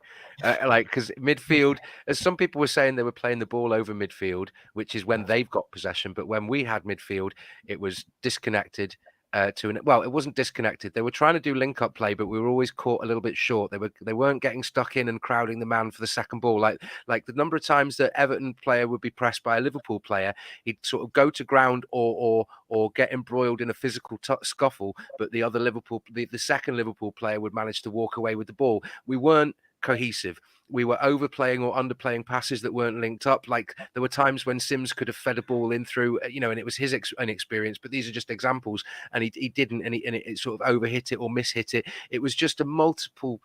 It was a huge checklist of we're not doing this right, we're not doing this right, we're not doing this right, and that's kind of what I meant by those fine margins of where we just got caught out in every regard. So on that note, mic drop. Done it. Can't be asked. Have a lovely evening, guys. Thanks for having me on again, as always. Good to be back, and thanks for everyone for your comments, and just have a good night's sleep, and we go again. I am removing Ian. He will sit and probably jump back in 10 seconds time like he's done the whole time because he can't do it. But just on Iwobi, thanks Ian. Just on Iwobi then, David, he doesn't really look comfortable playing right side of midfield, does he? No, he doesn't. But I think Dyche has talked about playing players in the positions they should be to optimize the overall team, and that's where he deems him. And Iwobi came out in an interview this week and says, the manager's got me playing wide, so it's quite clear that's where he'll be seeing him as a player. But obviously, it's wide, but it's a narrow midfielder, isn't it? A narrow, wide midfielder probably can play that role. He did put a couple of decent crosses in. One that Tom Davies should have scored. His role is to create. His dribbling was decent. But one man can't do it all. And defensively, he tracked back when he could. But most of the times Liverpool were attacking us was on the break when we were only 4-5v4. Players were caught high up the pitch constantly. So he was never really in a position to really contribute to a solid defensive phases of play. The phases of play were never us behind the ball and stopping them playing through. They were always just a moment where Liverpool would get us on the counter. Well, that's a really good point there, Dave. I think when we're playing with the play in front of us and we're not being asked to turn the opposite way, then we're fine. We're comfortable when the ball's in front of us. It's when we're running back towards our own goal we look vulnerable. And someone like Iwobi is very much a victim of this system where he's not quite got the pace and strength to. He's quite a strong lad, actually, but he hasn't quite got that ability to go past people and be a traditional winger. But at the same time, he's got that work rate and the strength, so you can see why Sean Dyche likes him. And he does look a bit lost in there. On the moving inside to midfield, though, on the right-hand side, you'd say, was Doucouré, who came off the back of his best game against Arsenal, 12-point-something kilometres he ran, the more of any Everton player this season. And, he's got an engine, but, Doucouré, I was really disappointed with him today. It was almost like he went back to old Doucouré, needing so many touches, looking uncomposed, if that's even a word. I mean, what do people think in the comments about Doucouré's performance? Is it unfair to say he didn't work hard and he didn't run and he didn't try and close down and put tackles in? He looked lost. I mean, lost was fair, but I think he did try. I think he did want to, be aggressive and play, but I don't think it worked as a team. He was always second to everything. It wasn't quite the same as against, Arsenal, where the wingers are tucking in and making a very narrow midfield. And Doucouré then has to cover a lot of ground. He has to push forward and press, but also be then back in that space to stop Liverpool playing through us. So, P-Mac has just pointed out Iwobi got the cross. He should have got an assist for the goal. Thank you very much. Yeah. I mean, Doucouré, he ran about, but that was the real him. So what he's saying is that he's not at that level anymore. There's people talking about giving him a new contract. I don't think he's done enough yet. We've got to see. So also in midfield alongside him, I haven't got an awful lot of good things to say about Onana, even though the crowd were enthused by him. I thought he was a bit sluggish at times, getting back and getting into the position. And I just thought for a guy, 6'5", he's a monster physically. He should be just dominating that midfield. And yes, they were the midfield three, in fairness, all of them were not winning the second balls, which was the job, and not getting the ball on the floor and keeping it and distributing it. Onana, I prefer as a 6. I think he's best as a 6. I think people want to see him as an 8 or a 10, but I don't think that can happen in this side, which isn't as settled as you'd like. But in that role today, David, and as Everton in the doc points out here, he says Onana was piss poor.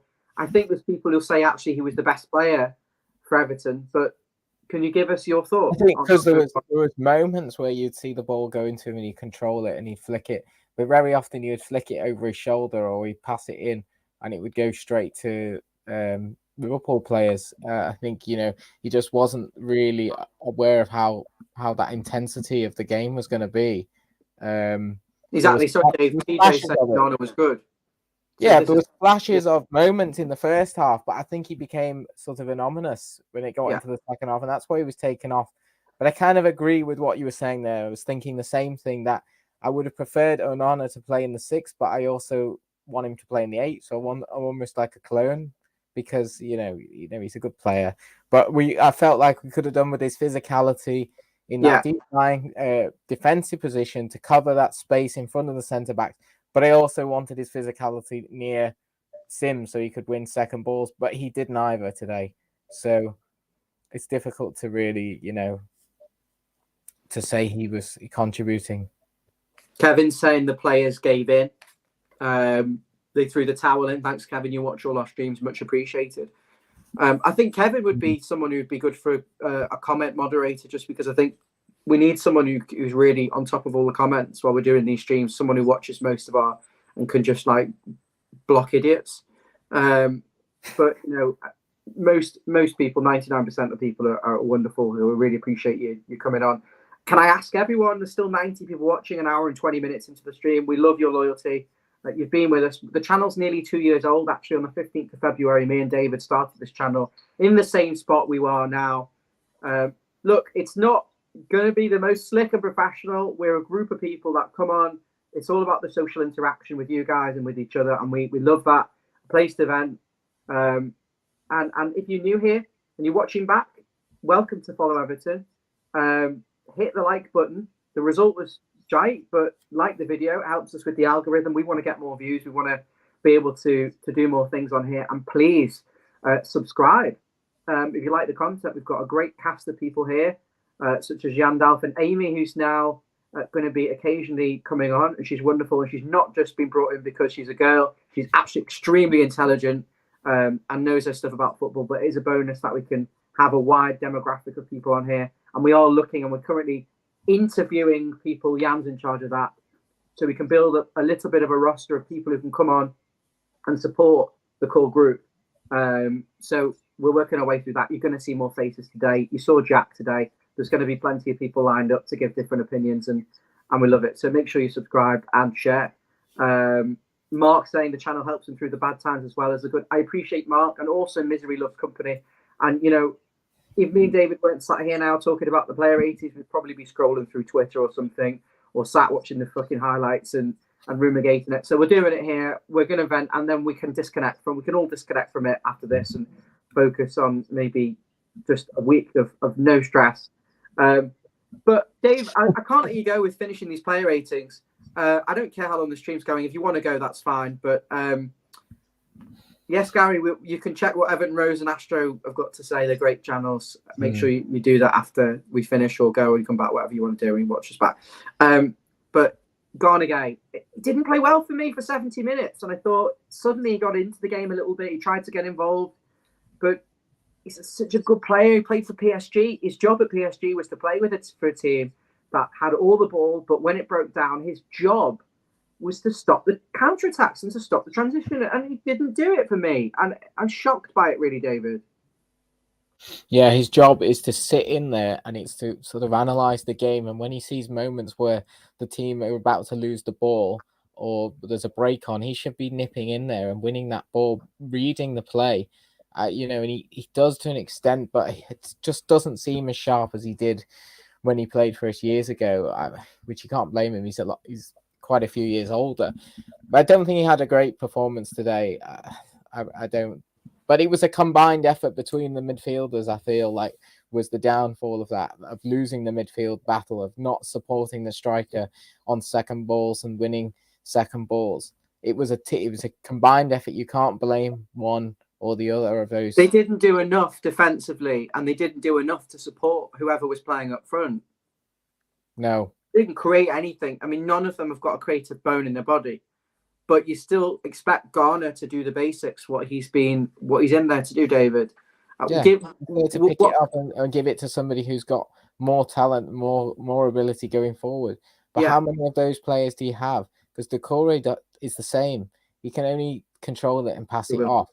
So that leaves you with not a lot of options. You've got Onana. Maybe that's why he was further forward, because he has that physicality. He can break through and use his strength and get past players. And then you've got the wingers who are really slow, but you know they're creative. Iwobi's pretty creative. Anyway.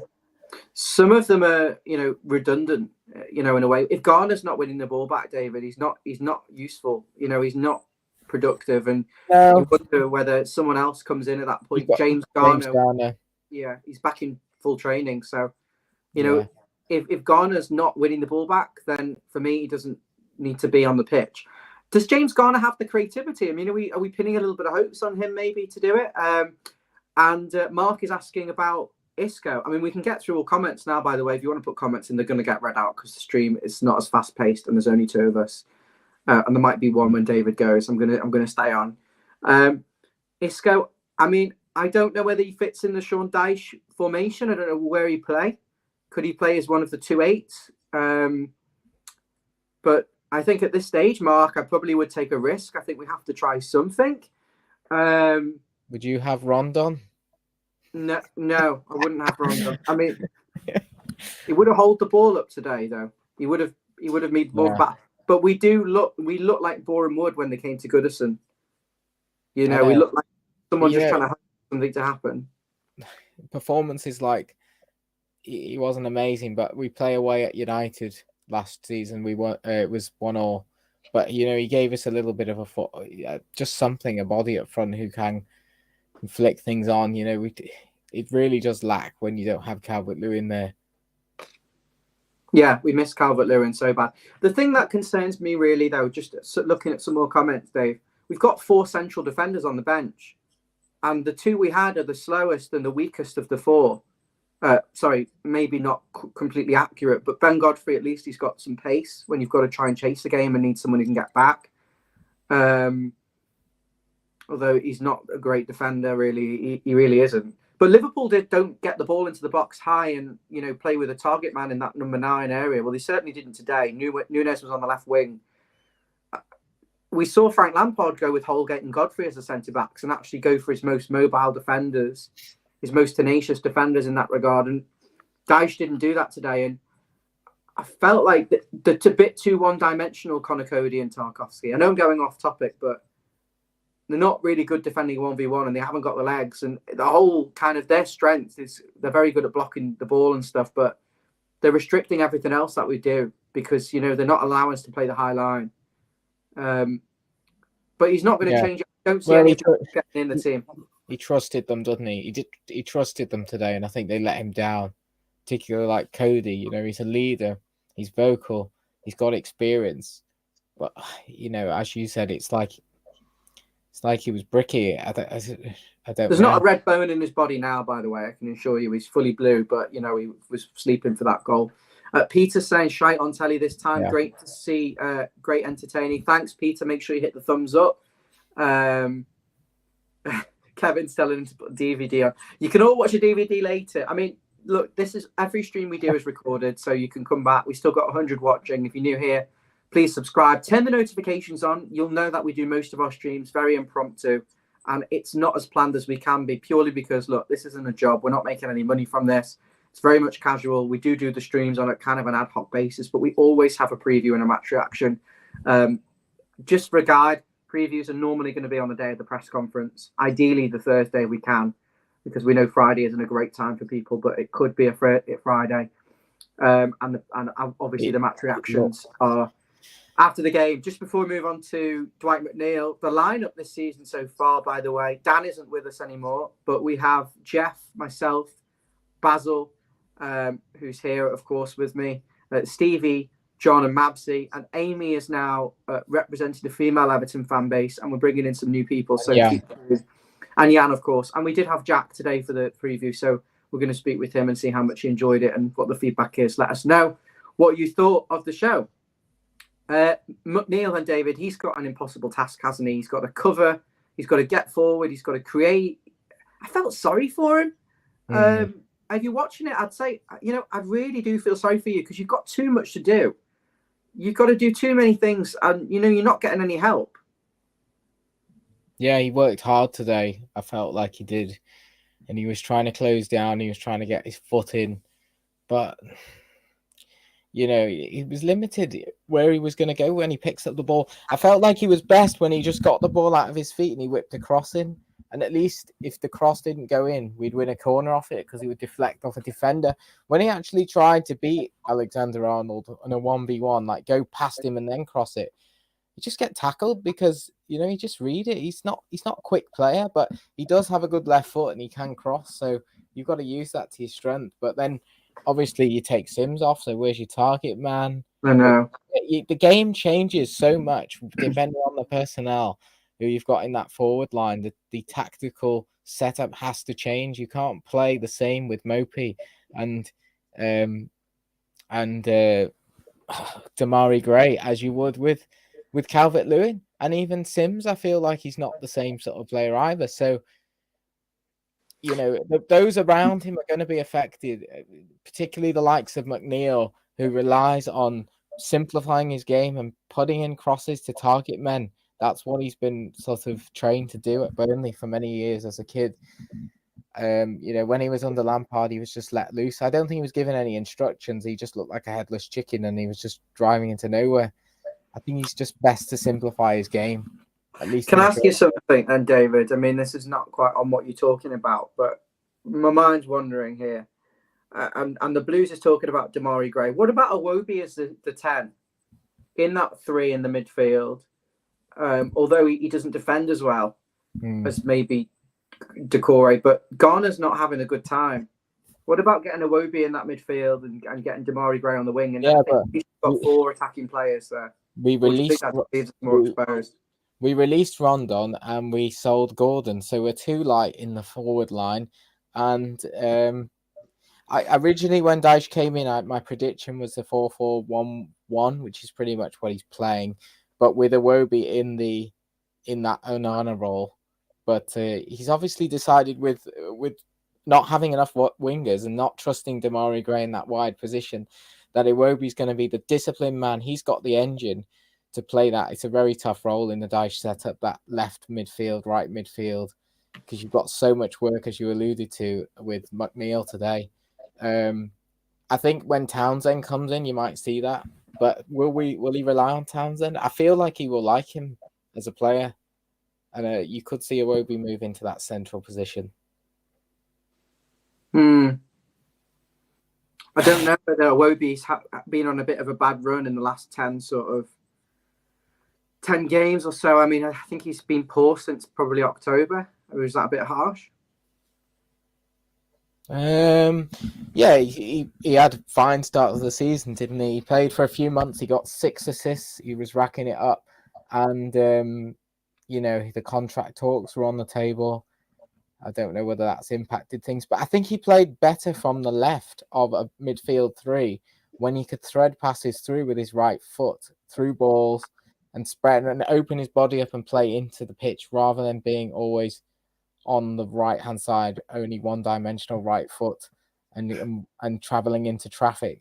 So I think he naturally is better on the left, but with the squad and the balance as it is, he's got to play where he is, and he's very flexible, isn't he? He's kind of like a jack of all trades up to a point, but not really good at anything in particular. He's got nice quick feet. Oh, we've got a nice guy coming on. He'll probably be... I don't really know how much of the game he's seen. I'm assuming he's heard it. Just before I bring in one of our wonderful pundits. So I'm sorry if I didn't mention him in the lineup before. He's probably heard it and thought, fucking hell, Ryan, I am part of this fucking show. Sorry, Jeff. Jeff's actually in the theme tune now as well. He's in there. I'm going to bring him in. Just a message from Connor. By the way, we're still kind of doing the player ratings. Nicolai was starting. How must Vinagre be? Vinagre wasn't very good at Wolves. He was just the kind of the stopgap. But you thought, why have we got rid of the other guy we had, the French guy? But Anthony Robinson, he's brilliant at Fulham, and he was on Everton's books, and we sold him because Baines, had Baines and Dean in front of him, but Baines was coming to retirement. Yeah. And he was already a full international. We should have loaned him. We should have had a buyback clause, or we should have not sold him. He was too good to be sold. Sold him on the cheap. Luca Dean on massive wages. That's the sort of move we should be doing as an academy player, but we've messed that up. But Connor, the answer is he's not great. And I'm being criticised for my point on Iwobi, but I just think by the standards he set, I think he's gone a little bit off the boil. Connor's actually saying he's dreadful. And Peter's saying, is it Peter or Paul or someone? You need to give me a first name because I keep saying PMAC. I'm sorry, mate. You've been watching so many streams. I want to address you properly. So we have no strikers. The system dried up. It's fair enough. It's a good point. Right, I'm going to bring you over halfway through the player ratings. We've still got our striker to do and our substitutions, but we'll bring in Jeff. Jeff, where are you? Just a bit south of Carlisle, mate. Stay where you are because, it was good that you were working because you missed absolutely nothing. In fact, any game at Anfield over the past 5 years, you could have picked it. It was the same sort of performance. Yeah, basically, yeah. I'm in the whole of Branthwaite, which is Carlisle. You're in the Jared Branthwaite. Did you see any of the game or did you listen to it or? Yeah. It was poor. You saw it or you? Well, let's just say I was glancing every now and then. Yeah, you were pulled over at the M6 services watching it, and you caught bits. Oh yeah, definitely doing. Yeah, that's definitely what I was doing. Yeah. Have you got any positives? I mean, I really struggled for positives here. The only positive thing I said was that we may be unlucky with the goal and says that we hit the post, and the big game's out the way, but we looked like a beaten team, really lost of ideas. it's one of those situations where effort only gets you so far, and without quality, you're always at risk of getting turned over. And as soon as the first goal went in, you thought, we probably aren't going to get back into this, because that was the spark of confidence that they needed. And to be fair, we were fairly poor in most departments. Like Tarkowski was making errors. Just like the midfield that dominated last week went missing this week. And Corey was awful again. But this is it's hard to get too tough, because the honest truth is the same truth that I was arguing about for the last 5 months with a former channel member, which is these players aren't very good. That's just a fact. It is a fact. Most of them technically or tactically or historically. No, they're just not. They're not very good. We are where we are because, we don't have proper forwards who can terror defenses. The midfield is inconsistent, and the defense. If we get out of shape, we're all over the place, and that's what happened with the first goal. Is we were up and we left a gap, and I've seen people criticise Pickford, but I don't really know what he was supposed to do, because if he'd moved across to cover the shot, he'd have just left the other 2 or 3 players that were running into the box unmarked to slot it home anyway. So point probably. They were being overly critical then of the Pickford, and there wasn't really anything you could do. He was it's one of those. They were literally 3-on-1 and totally outstripping our defence, who are dead slow. Premium service. This. Yeah. So basically, it's one of those where it's he could have stayed on his line, or he could have narrowed down the angle, but then they'd have just put it across to the other side and slotted it that way. So. It was one of those where he was just nothing you can do. Yeah. There was nothing really he could do about it, I don't think. But there was no real reaction to the fact that there was the goal either. It was just the same stuff. It was just poor. But we haven't played 2 decent games in a row all season, so it's what I expect. But we have to beat with.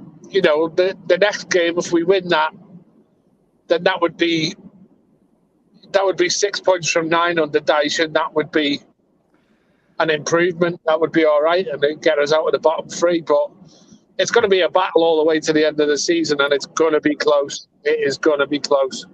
Yeah, is there anyone who knows what to do with cats who constantly just want to be in the stream? What I would say is, from when we discussed this weekend's fixtures, I'm sorry about this, but if I lock him up, then he'll scratch on the door and try and get in here anyway. A good team is going to go down this season, but we look like the worst team of all the teams that I've seen this weekend. We definitely look like the worst team. We are the standout poor team. Even Bournemouth. Right, I'm sorry. I'm sacking you like a sack Lampard. We are the worst. We look like the worst team out of the bunch. This, from what I've seen this weekend, we're the standout poor team. Bournemouth look more about them. Leeds even look like they've got more about them. I am worried. A good team will get relegated this season. A West Ham or an Everton, or on paper maybe not so much, but a big team could go down. Yeah, a big team might get relegated, but that doesn't necessarily mean it's a good team. Because I don't think we're a good team. Like I said, I think Dice gives us a chance if he can get us organised and get us working hard. And like I say, he's only had a couple of weeks and he's got 1 win out of 2. That I had us down to lose both, to be honest. So getting one win out of those 2 is to me that's 3 points I wasn't expecting from these 2 games. But But yeah, we're going to have to play. So Jeff, we're going to have to go on. Just to be snappy with the answers here, because we've got so many people still watching. Trevor Longmore, friend of the show. Trev, where have you been, mate? Been on here an hour and 40 minutes. You should have been on here. You're always on here. He's saying, hello, Trev. Hello, Kev. Hello, everyone. How can they be bad players if they beat Arsenal, Jeff? He's saying it's all mentality, but... Well, it's one of those situations where poor sides can beat good sides if the good sides don't perform and the poor sides get everything right on the day. That's teamwork, organisation, and take a chance that comes their way. But we didn't outplay Arsenal. We they had 70% possession, and we stymied them and stifled them and stopped them from playing their game. And that's what we didn't do tonight against Liverpool. But that's all we're going to have to do. It's like David Moyes year one, when we all thought we were going to get relegated anyway, and he came in and he got us working, he got us organised, and we got ourselves over the line. And I think that's basically what we're going to have to do. Is we're going to have to scrap and fight, be organised, work hard, and just try and take opportunities that come our way and just get over the line. I think that's all well and good at Goodison, where the crowd's up, and they're behind us, and we can play that sort of football. But what do we do away? Our record is so poor, and I think that typified tonight. And we didn't play to the weaknesses of Liverpool, which would have been playing balls in behind, having pace running onto them, or playing Damari Gray up against Trent Alexander-Arnold, like we would have in previous years played Gordon right up against him and said, skin him, he's poor defensively. We won't play to those sorts because it's all about the team and it's all about the unit, but that can only take you so far, especially when you don't have your focal point up front in Calvert-Lewin, who we're basically relying on now, not just to score goals, but just as part of the system. Yeah, and I think it's a bit harsh on Sims because, coming into that as his first game, he hasn't played for a month since we brought him back. So you would assume that he will get better with the experience of it. But yeah, it's going to be tough, and there's no, like I say, there's people who can sort of, because we beat Arsenal, we're suddenly going to climb up the table and all this stuff. It's nonsense. We are fundamentally a poor side in Premier League terms. We are one of the bottom six for a reason. Yeah. And annoyingly, if we hadn't have lost to Wolves, Southampton, and West Ham, we'd be comfortably out the relegation zone and they'd be in the ship. But we've given points to Southampton. We've given them wins. A draw would have just literally kept us well away from it. And we flunked it. And we have to fight for every point. Liverpool, a derby is always going to be a write-off. We would have probably written off Arsenal top of the league. And we're going to fight for every point. We've got to find a margin, and we pray DCL was just rested for the Leeds game. Yeah. We're just while you're talking about Sims, because we're doing the player ratings. Sims thrown in. He's not. He looks. He's a big lad, but he doesn't seem to be using it. He doesn't seem to be like a powerhouse. There isn't any pace there. His movement doesn't look that good. He looked very short of confidence, Basil.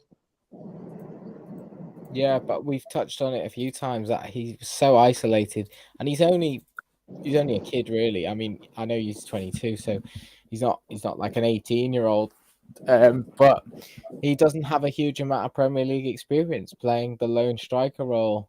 So you can only expect so much from him. He is a big lad. I think there's an expectation that he's going to be decent in the air and good at holding the ball up, but I don't think that's really his strength at this moment.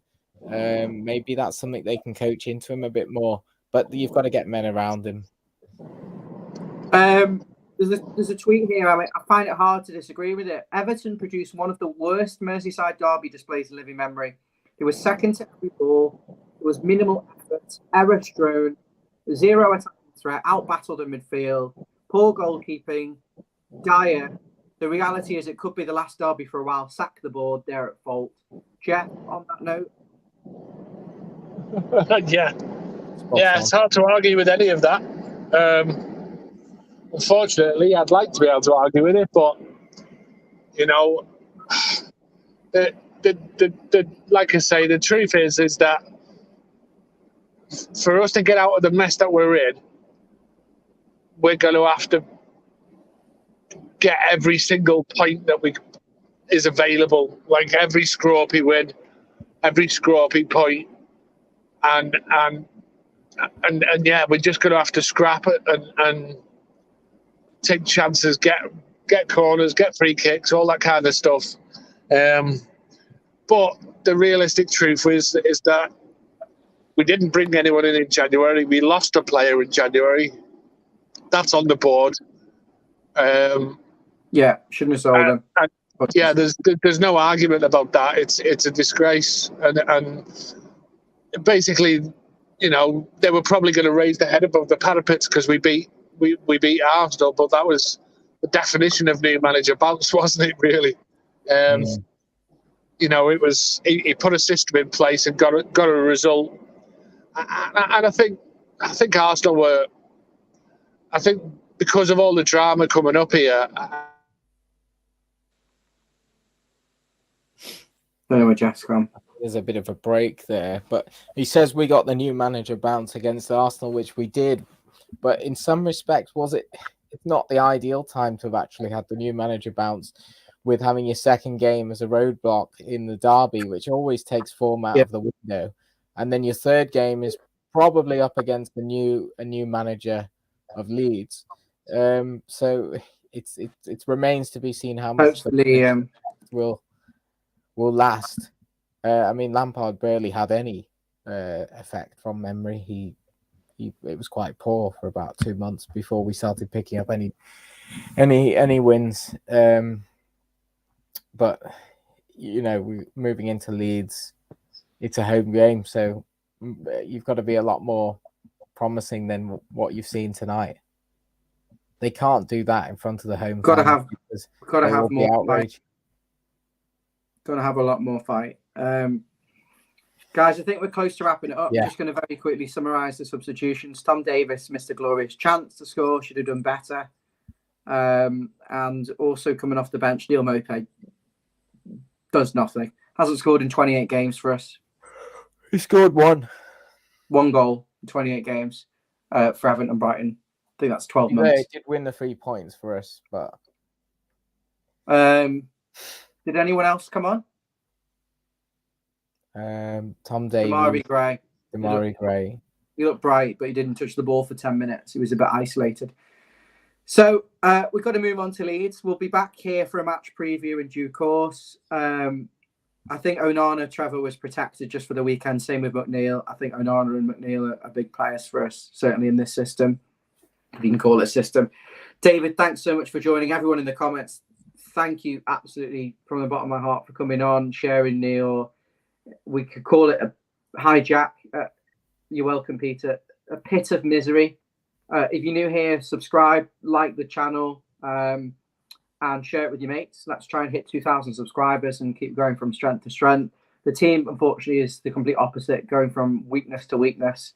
At least 18 months ago, 2 years when we started the channel, we had Carlo Ancelotti in charge, and we were probably at the top of the near the top of the league, I think, or something, or in the top 4. 2021 actually. It was just before the crumble under Carlo and Decore got injured and etc. But yeah, it's been painful. Today, I think my closing statement would be, I expected it. Everton put in a typical Anfield Derby performance. It was very underwhelming. I'm accustomed to it now. I know we haven't got the quality. I know we haven't got the technical quality. But what I do want to see is the fight and the tactical quality and the using some intelligence and better tactics moving forward. And if we play like this again, if we play like this against Leeds, we'll get battered. We really will get battered against Leeds. But onwards and upwards. Dave, any final thoughts? No, I'm just trying to think of more positive notes. I mean, I did go into that game feeling like we would at least get a draw from it if we played the way we did last week. But, you know, we will have moments where we do underperform and we don't turn up, but we can't let that sink in and happen every single week. If this becomes the norm like it did under Lampard, we will be going down. We have to see more of what we saw last week. And if we do, I do feel like we will grind out some points. So let's move forward onto Leeds. Let's reassess and see how we can. We need 3 points. So, you know, everyone behind as usual. Back to Goodison. Is it 3 o'clock kickoff Saturday? Yeah, I might not be able to go. Good night, Everton in the dot. A lot of love for Amy as well. Thank you, Amy, for coming on. Let us know in the comments. Give us a quick thumbs up if you liked Amy and you want to see more of Amy on the show. Me and David will be back again. You've got a busy week with uni, I'm assuming, David. Yeah, it will be non-stop. Just good so we'll see David in 3 months. No, hopefully we'll be on either before Leeds or after Leeds. So, yeah. Like this video before you leave. We're gonna go now. I feel like shite. If you've sat through 2 hours of this, then you absolutely deserve a medal. Because I've sat through 2 hours of it. Sat through more of that than you did of the game. Yeah. But I certainly enjoyed it more than watching that game. So, what does that say? Terrible. Everton were absolutely terrible. But we're going to move on now. We're going to let you go to bed, and we'll see you probably Thursday or Friday, if not sooner. Thank you.